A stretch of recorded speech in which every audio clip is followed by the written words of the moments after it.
Assalamualaikum warahmatullahi wabarakatuh.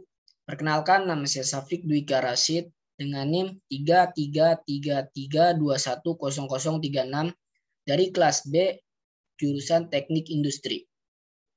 Di sini saya akan menjelaskan atau mempresentasikan tentang materi kesetimbangan kimia part 1.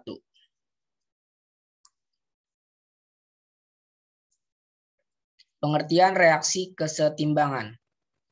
Reaksi kesetimbangan merupakan reaksi reversibel bolak-balik antara reaktan dan produk. Umumnya terjadi dalam wadah tertutup. Ciri-cirinya kita bisa lihat tanda panahnya yang bolak-balik. Nah, kemudian pada saat reaksi kesetimbangan itu akan mengalami kondisi yang setimbang atau keadaan yang setimbang. Kondisi setimbang terjadi yang pertama, konsentrasi antara reaktan dan produk tidak berubah. Yang kedua, laju ke kanan sama dengan laju ke kiri. Sebagai contohnya, pada reaksi tersebut 2SO2 ditambah O2 menjadi 2SO3.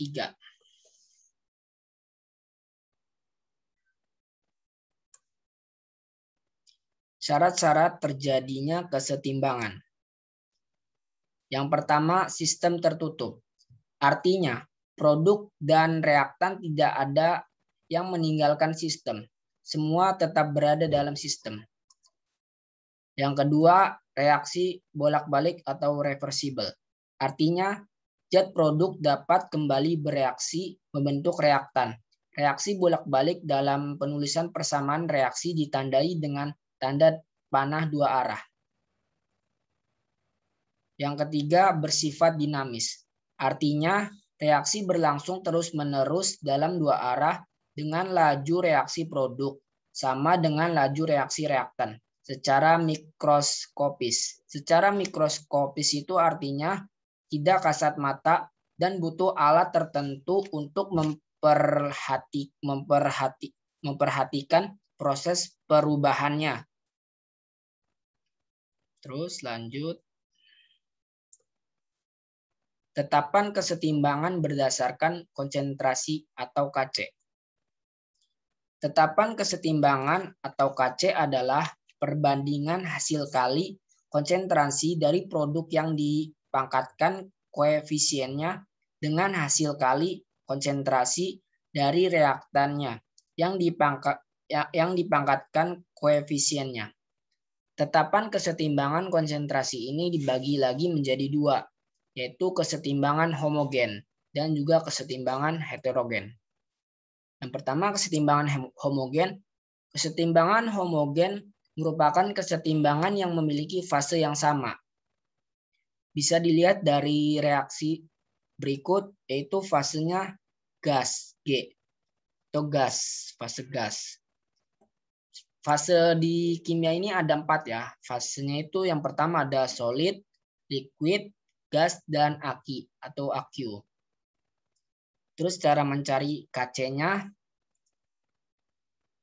konsentrasi C dipangkatkan C terus dikali konsentrasi D dipangkatkan koefisien D dibagi konsentrasi A dipangkatkan koefisien A dikali konsentrasi B dipangkatkan koefisien B.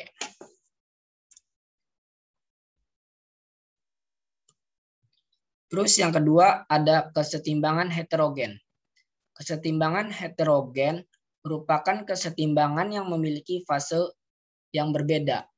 Bisa dilihat dari reaksi berikut ini, yaitu fasenya itu berbeda. Ada aqueous, ada solid, terus ada dan juga gas. Cara mencari KC-nya itu konsentrasi D dipangkatkan D dibagi konsentrasi A dipangkatkan koefisien A.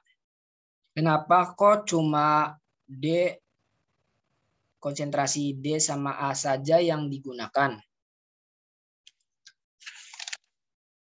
Terus ini di produk itu ada fase gas dan solid. Yang bisa digunakan itu hanya fase gas. Terus di reaktan itu ada konsentrasi A dan konsentrasi B. Konsentrasi A itu fasenya aqueous. Jadi yang bisa digunakan aki. Hal ini dikarenakan pada tetapan kesetimbangan kimia itu ada syaratnya. Nilai konsentrasi Kc yang bisa digunakan hanya pada fase gas dan cairan aqueous saja, sementara pada fase solid dan liquid itu tidak bisa digunakan.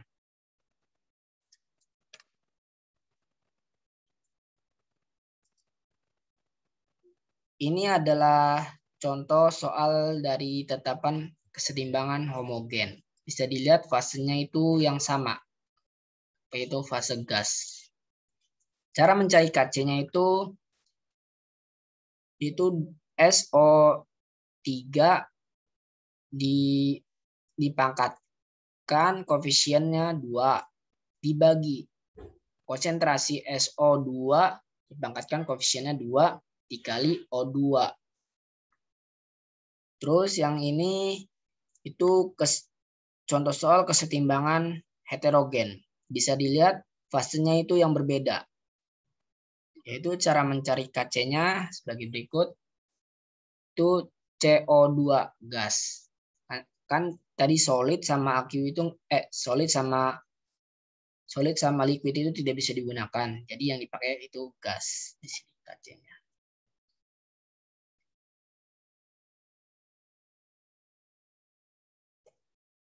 Contoh soal Kc. Pada suhu 200 derajat dalam ruang yang bervolume 1 liter, terdapat sistem kesetimbangan berikut. 2Hi menjadi H2 ditambah I2.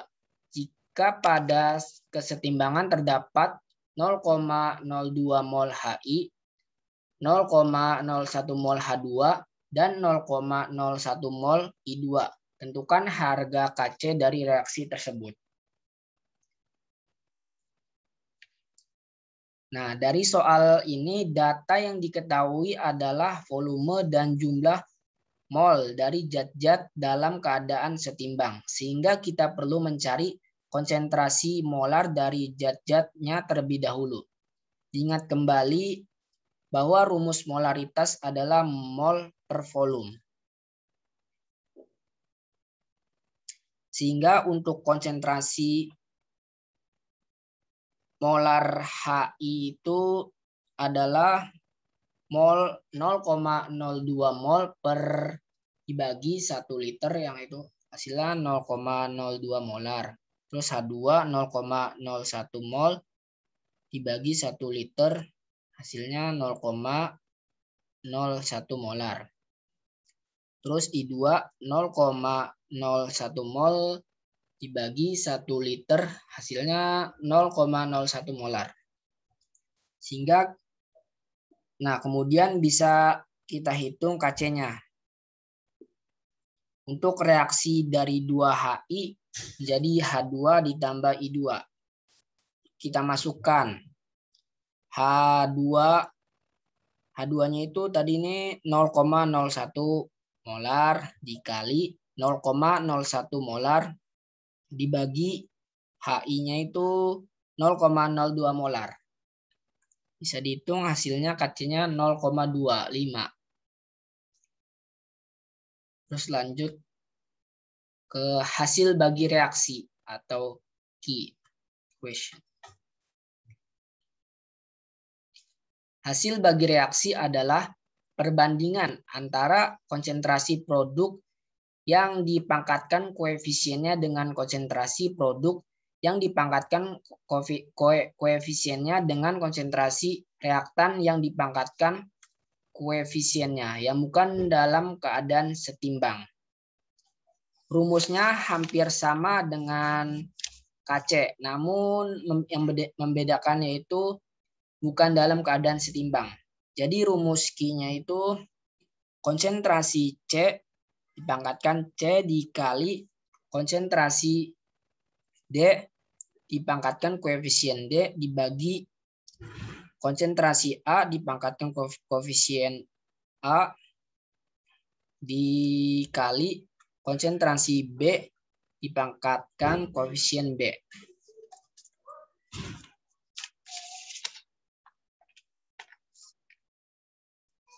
Contoh soal Q. Dalam ruang 1 liter pada reaksi H2 ditambah I2 menghasilkan 2 HI. Kc-nya itu 49,5 berlangsung pada suhu 440 derajat Celcius. Pada kondisi tersebut terdapat H2 sama dengan 1 mol, HI sama dengan 2 mol, I2 sama dengan 1 mol. Nah, kita diminta itu untuk memprediksi apakah reaksi tersebut telah setimbang atau belum. Jadi yang kita lakukan adalah cek quotient-nya atau Q-nya. Quotient dari mana? Dari reaksi ini tadi. H2 ditambah I2 menghasilkan 2 HI. Meskipun di sini menggunakan tanda reversible atau tanda kesetimbangan, tapi tetap kita harus memeriksa apakah reaksi ini telah berjalan setimbang atau belum. Quotient-nya kita tentukan seperti rumus tadi. Q sama dengan hasil kali konsentrasi ruas kanan pangkat koefisien dibagi hasil dari konsentrasi ruas kiri pangkat koefisien. Itu kita masukkan HI pangkat koefisiennya 2 dibagi H2 dikali I2.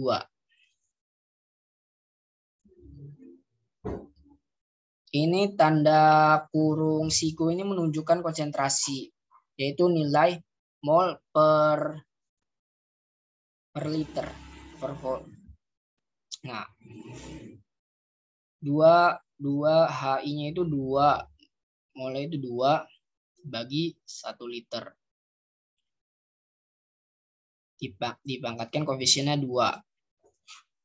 Terus dibagi molnya itu H2 itu molnya 1 mol. Dibagi liter 1 liter.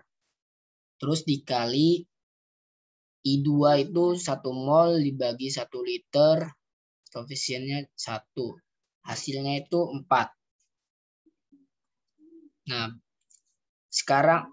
Berarti sekarang kita bisa memprediksi karena nilai quotient lebih kecil daripada Kc, maka reaksi belum setimbang.